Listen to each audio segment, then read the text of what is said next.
ಚಿಕ್ಕನಾಯಕನಹಳ್ಳಿಯಲ್ಲಿ HPV ಲಸಿಕಾ ಅಭಿಯಾನಕ್ಕೆ ಚಾಲನೆ.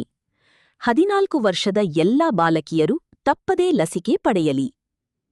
ಚಿಕ್ಕನಾಯಕನಹಳ್ಳಿ ಪಟ್ಟಣದ ಸಾರ್ವಜನಿಕ ಆಸ್ಪತ್ರೆಯಲ್ಲಿ HPV human papilloma virus HPV ಲಸಿಕಾ ಅಭಿಯಾನಕ್ಕೆ ಜೆಡಿಎಸ್ ಶಾಸಕಾಂಗ ಪಕ್ಷದ ನಾಯಕರು ಹಾಗೂ ಚಿಕ್ಕನಾಯಕನಹಳ್ಳಿ ಕ್ಷೇತ್ರದ ಜನಪ್ರಿಯ ಶಾಸಕರಾದ ಶ್ರೀ ಸುರೇಶ್ ಬಾಬು ಸಿಬಿ ಚಾಲನೆ ನೀಡಿ ಕಾರ್ಯಕ್ರಮವನ್ನು ಉದ್ಘಾಟಿಸಿದರು. ಈ ಸಂದರ್ಭದಲ್ಲಿ ಮಾತನಾಡಿದ ಅವರು, 14 ವರ್ಷದ ಎಲ್ಲಾ ಬಾಲಕಿಯರು ಎಚ್ಪಿವಿ ಲಸಿಕೆ ಪಡೆಯುವ ಮೂಲಕ ಗರ್ಭಕಂಠದ ಕ್ಯಾನ್ಸರ್ನಿಂದ ರಕ್ಷಣೆ ಪಡೆಯಬೇಕು ಎಂದು ಕರೆ ನೀಡಿದರು. ಈ ಲಸಿಕೆ ಭವಿಷ್ಯದಲ್ಲಿ ಗಂಭೀರ ಆರೋಗ್ಯ ಸಮಸ್ಯೆಗಳನ್ನು ತಡೆಗಟ್ಟುವಲ್ಲಿ ಮಹತ್ವದ ಪಾತ್ರ ವಹಿಸುವುದರಿಂದ ಪೋಷಕರು ತಮ್ಮ ಮಕ್ಕಳಿಗೆ ತಪ್ಪದೇ ಲಸಿಕೆ ಹಾಕಿಸಬೇಕು ಎಂದು ಮನವಿ ಮಾಡಿದರು. ಕ್ಷೇತ್ರ ಶಿಕ್ಷಣಾಧಿಕಾರಿ ಕಾಂತರಾಜ್ ಮಾತನಾಡಿ, ಮಾರಕ ರೋಗಗಳ ವಿರುದ್ಧ ಲಸಿಕೆ ನೀಡುವುದು ಅತ್ಯಂತ ಶ್ಲಾಘನೀಯ ಕಾರ್ಯವಾಗಿದೆ. ಯಾವುದೇ ಅರ್ಹ ಮಗು ಲಸಿಕೆಯಿಂದ ವಂಚಿತವಾಗದಂತೆ ಶಿಕ್ಷಣ ಇಲಾಖೆ, ಆರೋಗ್ಯ ಇಲಾಖೆಯೊಂದಿಗೆ ಸಂಪೂರ್ಣ ಸಹಕಾರ ನೀಡಲಿದೆ ಎಂದು ತಿಳಿಸಿದರು. ತಾಲೂಕು ಆರೋಗ್ಯಾಧಿಕಾರಿ ಡಾ. ದಿಲೀಪ್ ಮಾತನಾಡಿ, ಕೇಂದ್ರ ಹಾಗೂ ರಾಜ್ಯ ಸರ್ಕಾರಗಳ ಸಹಭಾಗಿತ್ವದಲ್ಲಿ ನಡೆಯುತ್ತಿರುವ ಎಚ್ಪಿವಿ ಲಸಿಕಾ ಅಭಿಯಾನವು ಕೇವಲ ಆರೋಗ್ಯ ಇಲಾಖೆಯ ಕಾರ್ಯಕ್ರಮವಲ್ಲ, ಶಿಕ್ಷಣ ಇಲಾಖೆಯ ಸಹಯೋಗದೊಂದಿಗೆ ನಡೆಯುತ್ತಿರುವ ಮಹತ್ವದ ಸಾರ್ವಜನಿಕ ಆರೋಗ್ಯ ಅಭಿಯಾನವಾಗಿದ್ದು, ಇದರ ಯಶಸ್ಸಿಗೆ ಪೋಷಕರು ಹಾಗೂ ಸಾರ್ವಜನಿಕರು ಕೈಜೋಡಿಸಬೇಕು ಎಂದು ಮನವಿ ಮಾಡಿದರು.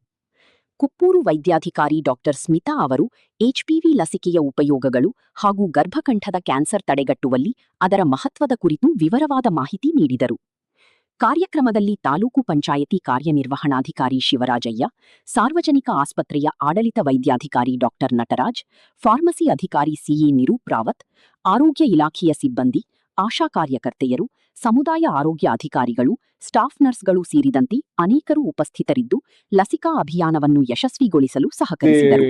ವರ್ಗದವರೇ ಇವತ್ತು 15 ವರ್ಷ ಒಳಪಟ್ಟಂತ ಮಕ್ಕಳಿಗೆಲ್ಲರಿಗೂ ಕೂಡ ಈ ಲಸಿಕೆ ಹಾಕ್ಸಿದ್ರೆ ಅವರಿಗೆ ಮುಂದೆ ಸರ್ವೈಕಲ್ ಕ್ಯಾನ್ಸರ್ಸ್ ಅನ್ನೋದನ್ನ ತಡಿಲಿಕ್ಕೆ ಸಾಧ್ಯ ಅಂತಕ್ಕಂಥದ್ದು ಇವತ್ತು ನಮ್ಮ ಒಂದು ಆರೋಗ್ಯ ಇಲಾಖೆ ಇದನ್ನ ಗಮನಿಸಿ ಇದನ್ನ ಈ ವಯಸ್ಸಿನಲ್ಲಿ ಮಕ್ಕಳಿಗೆ ಈ ಲಸಿಕೆಯನ್ನ ಹಾಕ್ಸಿದ್ರೆ ಖಂಡಿತ ಅವರ ಸರ್ವೈಕಲ್ ಕ್ಯಾನ್ಸರ್ನ ತಡೆಗಟ್ಟಬಹುದು ಅಂತಕ್ಕಂಥ ದೃಷ್ಟಿಯಿಂದ ಈ 15ನೇ ವಯಸ್ಸು ತುಂಬ ವರ್ಷದಲ್ಲಿ ಈ ಲಸಿಕೆಯನ್ನ ಹಾಕ್ಲಿಕ್ಕೆ ಪ್ರಾರಂಭ ಮಾಡಿದೆ. ಖಂಡಿತ ಇದ್ರ ಉಪಯೋಗ ತಾವೆಲ್ಲರೂ ಕೂಡ, ಯಾಕೆಂದ್ರೆ ಇವತ್ತು ನೋಡ್ತಾ ಇದೀವಿ ನಾವೆಲ್ಲ ಏನು ನಮ್ಮ ಆರೋಗ್ಯ ಪರಿಸ್ಥಿತಿ, ನಾವು ತಿಂತಾ ಇರ್ತಕ್ಕಂಥದ್ದೆಲ್ಲ ಆರೋಗ್ಯನೂ ಕೂಡ ವಿಷವಾಗೇ ಇದೆ ಒಂದೊಂದು ತುತ್ತು ಕೂಡ, ಯಾಕೆಂದ್ರೆ ಎಲ್ಲದನ್ನು ಕೂಡ ಕೆಮಿಕಲ್ ಹಾಕಿ ಬೆಳೀತಾ ಇರ್ತಕ್ಕಂಥದ್ದಾಗಿರೋದ್ರಿಂದ ಎಲ್ಲ ಹಣ್ಣು ಎಲ್ಲದಕ್ಕೂ ಕೂಡ ಪೆಸ್ಟಿಸೈಡ್ಸ್ನ ಎಲ್ಲ ಹೊಡೆದು ಇವತ್ತು ನಾವೆಲ್ಲರೂ ಕೂಡ ಒಂದು ಆರೋಗ್ಯವಂತವಾದಂಥ ಆಹಾರವನ್ನ ಸೇವನೆ ಮಾಡ್ಲಿಕ್ಕೆ ಸಾಧ್ಯ ಆಗ್ತಾ ಇಲ್ಲ.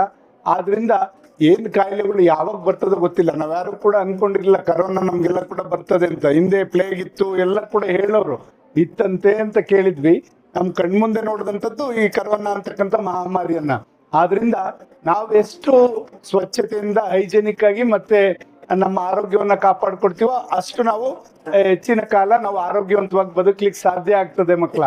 ಆದ್ರಿಂದ ಈ ಚಿಕ್ಕ ವಯಸ್ಸಿನಲ್ಲೇ ನೀವೆಲ್ಲರೂ ಈ ಲಸಿಕೆಯನ್ನು ಕೇಂದ್ರ ಸರ್ಕಾರ ಇವತ್ತು ಈ ಲಸಿಕೆ ಹಾಕೋದ್ರ ಮುಖಾಂತರ ಹೆಣ್ಮಕ್ಳಿಗೆ ಮುಂದೆ ಸರ್ವೈಕಲ್ ಕ್ಯಾನ್ಸರ್ಸ್ ಏನು ಬರ್ದಂಗೆ ತಡೆಗಟ್ಟಲಿಕ್ಕೆ ಏನು ಈ ಒಂದು ಚುಚ್ಚುಮದ್ದನ್ನ ಇವತ್ತು ಎಲ್ಲಾ ಕಡೆನೂ ಕೂಡ ಉಚಿತವಾಗಿ ಹಾಕುವಂತ ಒಂದು ಕಾರ್ಯಕ್ರಮವನ್ನು ಹಮ್ಮಿಕೊಂಡಿದೆ. ಹೊರಗಡೆ ಇರೋ ಬೆಲೆ ಜಾಸ್ತಿ ಇದೆ, 6,000-8,000 ರೂಪಾಯಿ ತಗೋತಾ ಇದಾರೆ.